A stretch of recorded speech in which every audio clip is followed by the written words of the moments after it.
What is going on, guys? It is Wrestlelamia here, back with another video.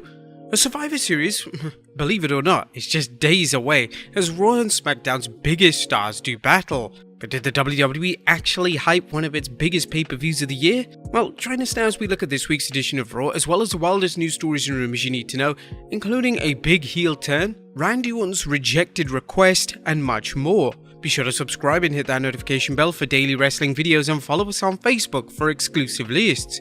As always, we won't recap the matches, but just provide you with the good, the bad, and the downright ugly. As always, we start off with the good as number 1, Liv stands tall. 2021 has been a bit of a bad year for Liv Morgan, despite her best efforts improving in ring and getting over with the fans. First, she had to deal with the abrupt breakup of the Riot Squad shortly after the team was reunited. Secondly, she spent too much time in a pointless feud with Carmella, a feud which incredibly pretty much hasn't died yet. Things are looking brighter for Morgan now that she's earned a shot at Becky Lynch for the Raw Women's Championship, and while it's doubtful she'll win, she was booked to look strong last night as she didn't take anything from Lynch and actually got her hands on her title at the end of the confrontation. Number 2, Owens gets a win. Did Kevin Owens actually win a match? Yeah, you actually heard that right. KO has finally eked out a win after far too many weeks of counting the lights.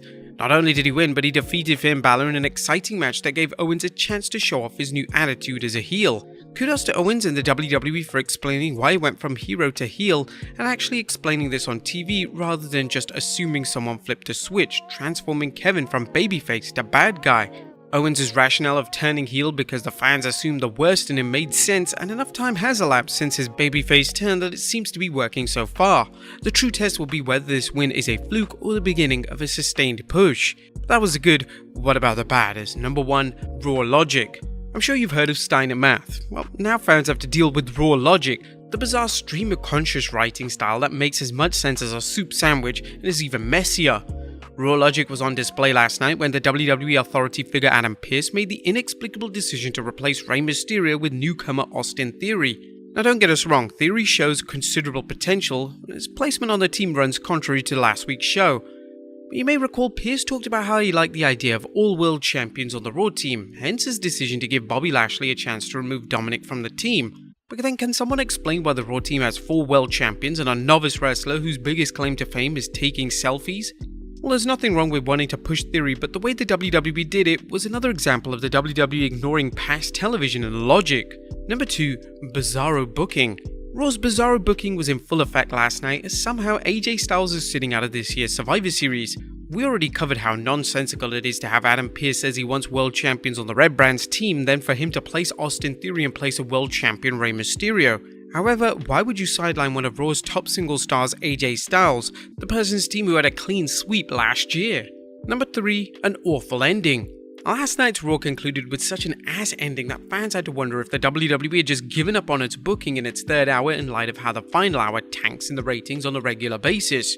How else to explain such a boring end to what is supposed to be your go-home show for one of the WWE's biggest shows of the year? Number 4, does anybody care about Veed? Raw's latest hype video proclaiming the arrival of Veer Mahaan has the WWE Universe asking one question: does anyone care?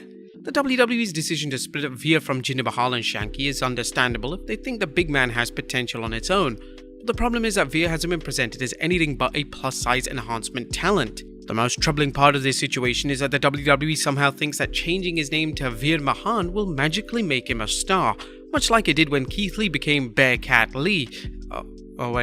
Anyway, the only thing Veer should be grateful for is that the WWE hasn't opted to rely on his past career as a professional baseball player, repackaging him as Abe Knuckleball Schwartz 2.0. Number 5, disappointing Doudrop. Pipe and Niven fans were wary when the WWE brought her to Raw as Eva Marie's flunky Doudrop, still cringing at that name, but she began to show promise when she broke free from Eva Marie, even making it to the finals of the Queen's Tournament. But since then, her booking has been awful, with an inexplicable heel turn and a flat push. Her previous character of a happy-go-lucky babyface who didn't fit the mold of most WWE female stars showed promise, but now she's just a run-of-the-mill monster heel in the vein of Nia Jax. Well, at least she's keeping her opponents safe. But that was the bad. What about the downright ugly? Now, if you've been on social media, you know that one of the biggest questions on fans' minds, besides does anyone care about Veer's debut, is what this year's Survivor Series the WWE is talking about. Is it a new pay-per-view like Stomping Grounds or Great Balls of Fire? Well, new fans would never know that Survivor Series is one of the WWE's oldest events and a Big 4 pay-per-view based on the hype they've seen. The WWE has done a downright ugly job promoting the event, waiting until last night to announce the US Champion versus Intercontinental Champion and Raw Tag Team Champions versus SmackDown Tag Team Champions that they get every year. Is the WWE so confident that its fans know that they can expect these matches, or are they still booking the show on the fly? Their bad build-up for Survivor Series was just another sign of just how rawful things are on the Red brand. Now you guys know it's a commonplace for Raw to have at least one downright ugly spot, but last night's show bordered on being downright ugly affair from beginning to end. Thankfully that didn't happen, but last night's Raw was a massive failure in building interest for Sunday's Survivor Series. What did you guys think of Raw last night? Let us know in the comments down below. Now let's move on to the news.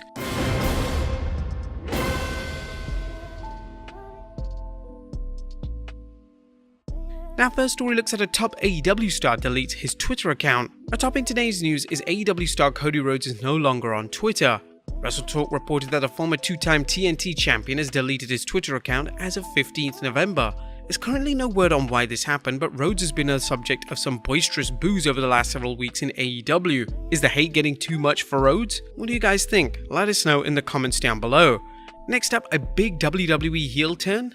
As authority figure Adam Pearce turning heel. While it's clear that Sonya Deville is healing things up as an authority figure, with Deville making Naomi's life miserable, Sportskeeda had an interesting take on Pearce's recent shakeup of the Men's Survivor Series. What happened after the WWE Raw main event is certainly worth noting. It's crystal clear now that Adam Pearce is a heel. By removing Rey Mysterio from the lineup, he's ensured that Raw Survivor Series team is a heel squad. It also sows the seeds for future storylines on the brand. Meanwhile, with the exception of Corbin, everyone on the SmackDown side is a babyface.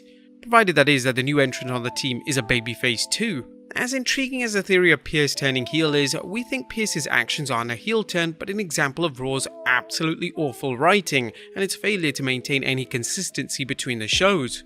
The evil authority figure angle should have been retired years ago, but it's a crutch that they just can't resist. What do you guys think? Is Pearce heel? Let us know in the comments down below. Next up, Shinsuke's incredible record. Shinsuke Nakamura has been Intercontinental Champion since he defeated Apollo Crews on the 13th August edition of SmackDown, but the King of Strong Style's record defending the title has been anything but strong so far. Andrew Ravens recently pointed out on WrestlingNews.co that Nakamura has only defended the title once on television and pay-per-view, a pitiful record for someone who has been champion so long, though he's probably ignoring house shows. Nakamura likely isn't complaining however, as he's been a regular presence on SmackDown, including a recent run as King of the Ring.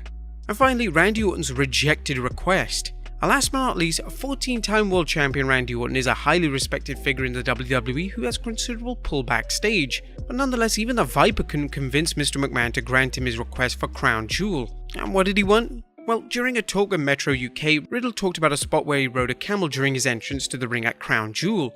Morning of the show, 7 o'clock in the morning, I was jet lagged so I didn't get any sleep that night and I was still awake. I get a call and they're like, we need you at the show early to rehearse and stuff. I'm like, rehearse what? They go rehearse riding a camel. I was like, a real camel? They're like, yes, so that's what happened. It was great, I enjoyed it. But sadly, Riddle's tag partner wasn't given the chance to ride out to ringside on a camel. As Riddle tells it, you know who wasn't happy about it though? Because they didn't get to ride a camel either? Randy. Randy wanted to ride a camel and Vince wouldn't let him. He goes, Randy, that's not your character riding a camel. I was like, what does that mean, man? My character doesn't ride a camel. I'm like, Randy, I'm sorry bro, but sometimes you're not the dude that rides camels. Knowing Vince McMahon, he probably thought Orton was gonna RKO the camel, then ride it to the ring. But do you think that could have devalued his character? Let us know in the comments down below, and I'll see you next time with some more wrestling content.